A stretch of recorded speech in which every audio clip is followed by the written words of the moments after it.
येईल काय विकास रेल्वेचं झाला? काम मी जोरात चालू आहे. कोटरबन या गावाहून आम्ही इथं आलेलो आहोत. अच्छा. पंकजाताई पाठीमागच्या टर्मला प्रीतमताई खासदार होत्या. विकास काय झाला तुम्ही विचारलं. विकास म्हणजे आज वडोणीचं रेल्वेचे जंक्शन आहे. बीड परळी रोडचं काम चालू आहे. नामदार धनंजय मुंडे साहेब बीडचे पालकमंत्री आहेत. आत्ता काल परवाच आमच्या शेतकऱ्यांना अनुदान जमा झाले. आणि किती आला अनुदान? अनुदान आता माझ्यासारख्या छोट्या शेतकऱ्याला 70-80 हजार रुपये आलेत एका कुटुंबाला.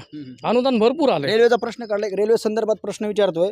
एकीकडे अशी चर्चा आहे, असं बोललं जातं, अशी टीका केली जाते की रेल्वेला आम्हाला तर रेल्वेत बसायला नाही मिळालं, मात्र आमच्या मुलांना देखील बसायला मिळते का नाही? रेल्वे आता तुम्ही पाहू शकता वडोणीमध्ये जवळपास वडोणीपर्यंत डेक्कन मोहापर्यंत आली आहे. आणि आष्टी पाटोद्याकडे ट्रायलही सक्सेस झाली आहे. 1-2 वर्षात रेल्वे आष्टी पाटोद्यावरून परळीपर्यंत जाईल, कारण काम चालू आहे, प्रगतीपथावर काम आहे. आता विरोधक असते चर्चा करीत असतात. किती आले तुमच्या गावाकडून? आमच्या गावातून जवळपास नामदार धनंजयजी मुंडे साहेबांच्या आदेशावरून, प्रकाशदाच्या आदेशावरून आणि पंकजताई आणि